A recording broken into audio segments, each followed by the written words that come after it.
So magandang hapon mga kababayan, nandito po tayo ngayon sa San Jose, Cebu City. By the way mga kababayan, so update tayo ngayon mga kababayan.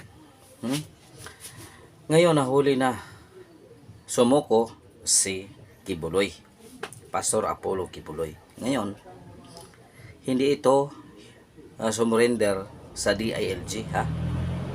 Kay gusto ng mga DILG sila ang kumuha ng credit nito. Hindi totoo yan mga kababayan ha. Hindi ito totoo yan.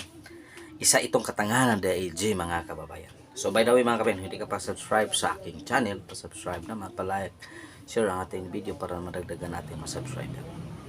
Itong DILG gumagawa pa rin ng paraan para i-credit ang pagsuko ni Pastor Apollo Kibuloy. Ha? Ito ang katotohanan mga kababayan ha. Gusto palabasin na DILG na sila ang nakahuli kang Pastor Apollo Kibuloy. Ha? Ito ang katotohanan. Pero si Atty. Torion nagsalita na. Ito ay sumuko sa isang military intelligence ang ISAP sa pamagitan ni Torion, Gobernador Hubahib. Ha? Gobernador Hubahib. And then pumunta ng ISAP at doon sumuko. Hindi DILG nakakuha mga kabayan. Kasi ang ISAP ito ay isang military intelligence, nanguha ng intelligence support tungkol sa mga terrorist o sa, pero ang police sila din ang humuhuli sa mga wanted person tungkol dito sa may mga warrant of arrest. Ito mga kababayan, ang police. Pero itong ISAP, ito isa itong military intelligence na para kung meron man national security na kailangan protektahan, ito sila ang mga intelligence na gumaganap para hindi mangyari ang dapat mangyari at makapaghanda ang ating bansa, itong ISAP. Yan ang katotohanan mga kabayan.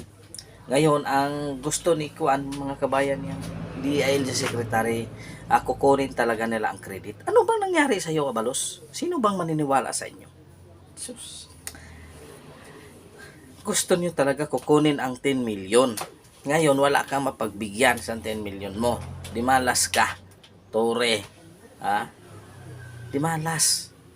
Kasi hindi nyo alam.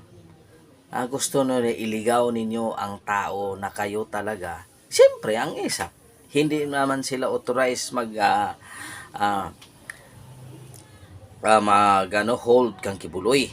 So talaga i-turn over yan sa PNP, DILG, i-turn over yan kasi nandyan ang warrant sa kanila. Pero itong sabihin ninyo nga nasa inyo, kayo ang nakakuha, kamangmangan yan DILG. Isang ano yan, isang patama yan. Pag-interview ka nga walang rayban kung ano talaga mangyari sa mukha mo. Mga kababayan, yan ba ang iniisip ninyo? Ngayon, ano nangyari? Wala pala si Kibuloy sa QGC. Ngayon, mananagot ka mo sa mga bagay na sinira ninyo sa QGC. Gusto talaga ninyo kuhulihin si Kibuloy na i-credit ninyo. Hindi kayong nakahuli mga kabayan. Ang ISAP, kaklarong-klaro sa press conference ni Torion.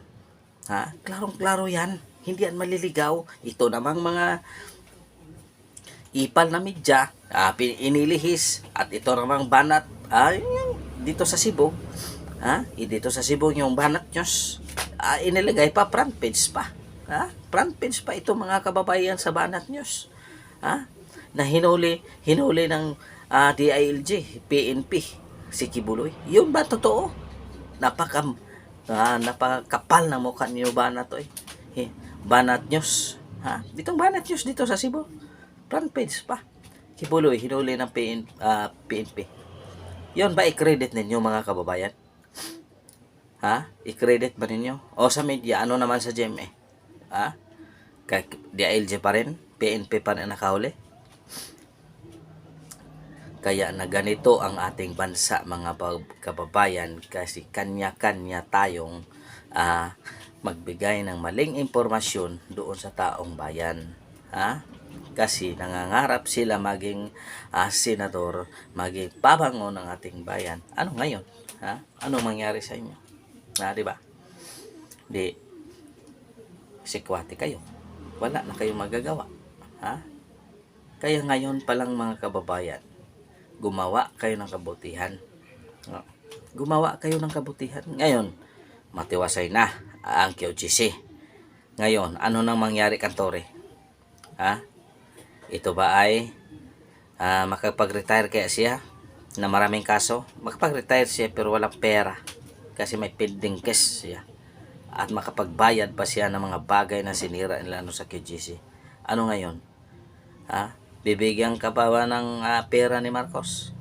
Ha? Kasi malaking tiwala mo na nandoon pa ang heartbeat. O bakit hindi mo pinuntahan doon sa kuan Basi hindi si Kibuloy yun ang sumurrender. Ha? Basi ang heartbeat nandoon pa. Puntahan nyo, Tore. Puntahan nyo. Basi ang heartbeat to nandoon pa. Ay, basi hindi yan si Kibuloy. Ha? Nagpanggap lang yan. Puntahan mo sa QGC. Bakit wag ka na kayong umalas dyan? Bang heartbeat, hanapin nyo. Kasi yung detector nyo pang metal talaga. So, mang heartbeat na yan.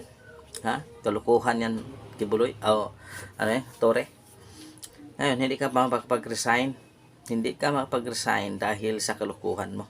Hindi ka makapag-retire dahil sa kalukuhan mo.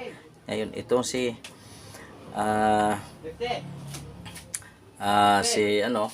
hindi makapag move on, DILG. So, by the way mga kababayan, maraming salamat sa inyong suporta. God is good all the time. God is good. Pitching your kaninyong tanan.